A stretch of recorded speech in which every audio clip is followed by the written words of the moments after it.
Bambi walked into the lounge in downtown Atlanta like she was stepping into a war zone she'd been preparing for. No glam team, no fake smile, just a sleek black outfit, hair pulled back, and eyes cold enough to stop anyone in their tracks. This wasn't a reunion show with cameras waiting for drama. This was personal. She took the middle seat in the empty VIP section, phone face down, nails tapping against the table as the faint hum of the restaurant bled through the closed door. She wasn't here to make peace. She wanted the truth. And if she didn't get it, she was ready to leave, even angrier than she came. Minutes later, the door opened. Erica Dixon walked in like she was stepping onto a photo shoot. Soft pastel dress, hair curled to perfection, lip gloss shining under the lights. She didn't look nervous. She looked confident, almost smug. No greetings were exchanged. Bambi simply motioned to the chair. Erica sat slowly, crossing her legs with intention. For a while, neither spoke.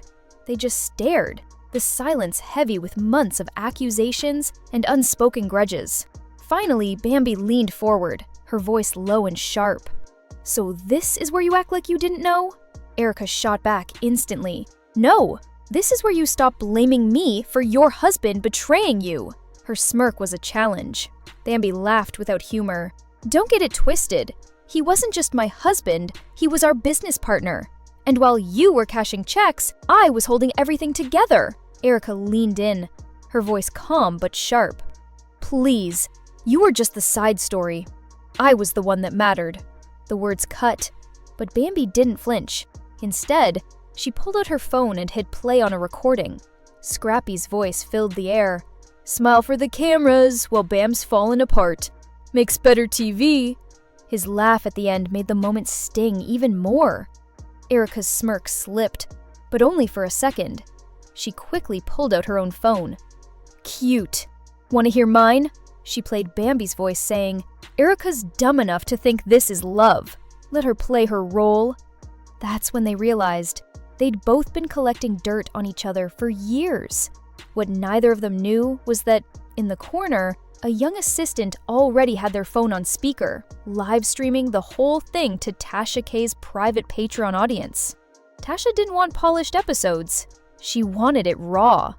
Bambi crossed her arms. "You think this is funny? Treating my marriage like it's just some storyline?" Erica tilted her head with a smile. "Baby, it was a storyline. You weren't the producer. You were the prop." The assistant quickly texted Tasha. "It's about to happen." Bambi stood, leaning across the table until she was inches from Erica. "Say my name again." Erica didn't blink. "Bam," she said, dragging it out like a dare. Bambi's fists curled, ready to strike. Miles away, Tasha grinned over her wine. She had gold. "You've been smiling in my face, pretending we were good, while running games behind my back," Bambi said, her voice sharp. Erica tapped her glass, unbothered. "Don't twist it. You knew exactly what it was. You wanted the spotlight. I was fighting for my family." Bambi let out a sharp laugh. "Family? He's just your baby's father, not your savior. And you were his cover. I was his future, until you came crawling for leftovers." That word made Erica sit straighter, her tone turning icy. "You talk tough for someone who had to cry on TV just to stay relevant." Bambi smirked. "At least I didn't marry him for a paycheck and pity." The snap was instant. Erica slammed her hand on the table, rattling glasses. "Say that again!" Bambi didn't repeat it. She went further. "You were his biggest mistake. And the fact that you still act innocent makes you faker than the checks he signed for you." Erica's smirk disappeared. She stood abruptly, her chair scraping back. The assistant froze as the air shifted from tense to explosive. Bambi lunged first, grabbing a handful of Erica's hair and yanking her head back. Erica screamed, cursing, "Get your hands off me!" Bambi's words dripped venom.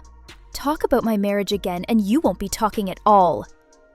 They crashed into the table, knocking over a glass that shattered on the floor.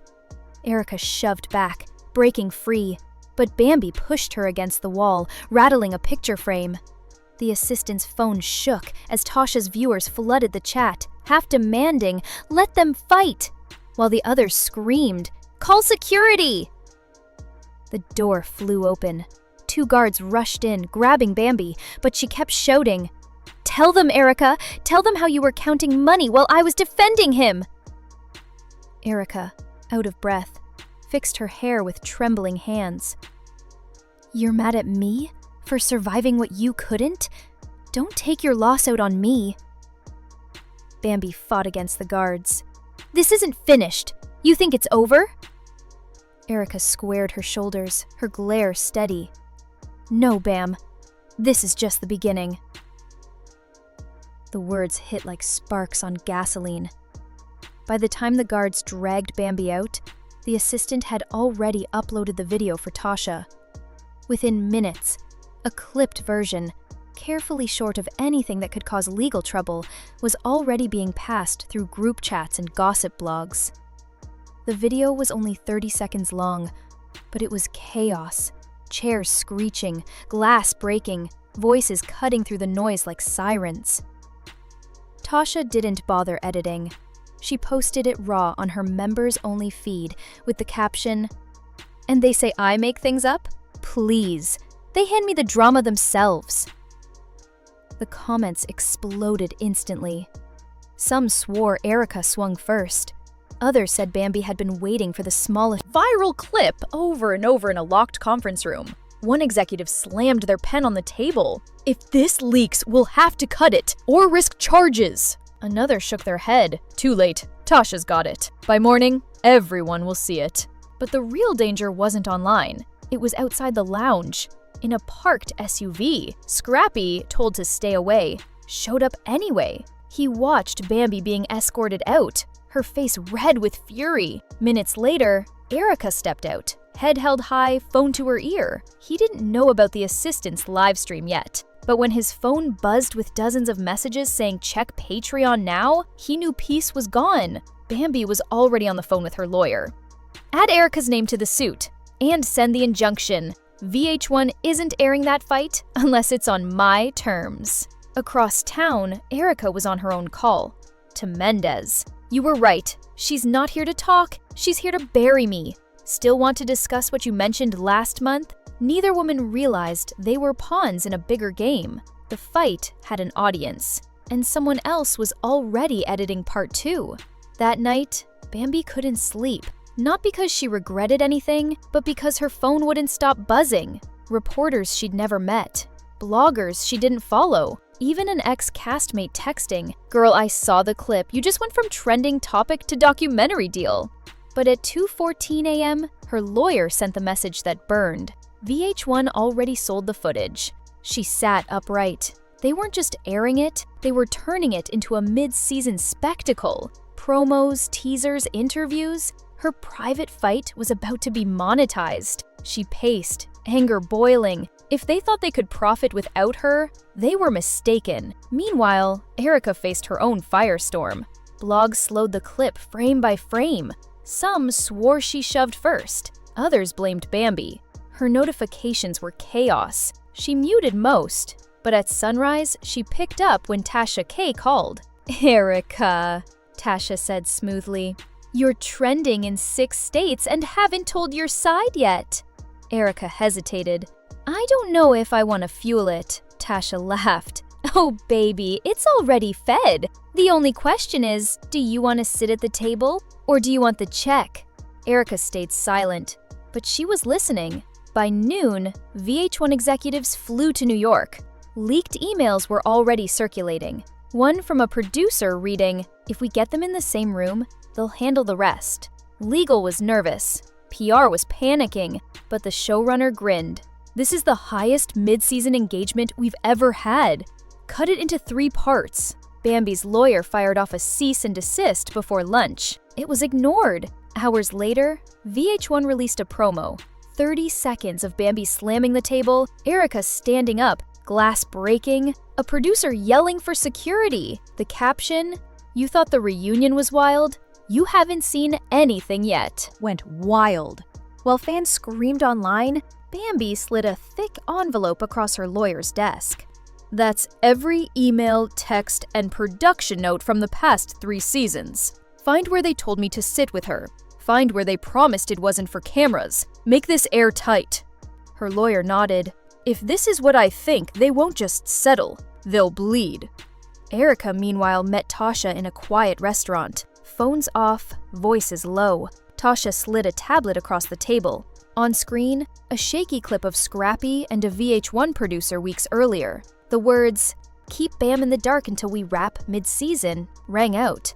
The audio wasn't perfect, but it was damning. Erica looked up. "You're saying they set us up?" Tasha smirked. "I'm saying they needed you to fight." The weight of it settled. If Erica went public, it wouldn't just hit Bambi. It would target VH1 itself. Risky, but powerful. By late afternoon, Bambi broke her silence on Instagram. No caption, no explanation, just a video of her striding into the Fulton County Courthouse in a red power suit, oversized sunglasses, clutching folders. A viral revenge anthem played in the background. Comments exploded. "She's suing everybody." "Red suit means blood." That night, Erica clapped back, going live from her living room with tea in hand. Calm and composed, she painted herself as a woman caught in a storm not of her making. Viewers started leaning her way, until Bambi posted an Instagram story showing a blurred legal document. The words "Plaintiff Bambi Richardson, Defendant Erica Dixon" were just visible. Then came the twist. Mendez finally posted a black screen with white text. "Sometimes you don't know who your real enemy is until the fight's over." No names, no tags, but theories spread like wildfire. Was he talking about Yandy, hinting he knew about the setup? And why had he been spotted at the courthouse earlier that week? By midnight, the battle had grown beyond Bambi and Erica. Exes, producers, and old alliances were being dragged in. And in her office, Tasha K prepared her next drop, teasing, "They fought over the wrong thing. The real story drops Friday." In reality TV, closure never comes. There's always another headline, another betrayal, another payday. As the sun rose over Atlanta, one thing was clear. What began in that lounge was only the spark of a war big enough to burn the whole set down.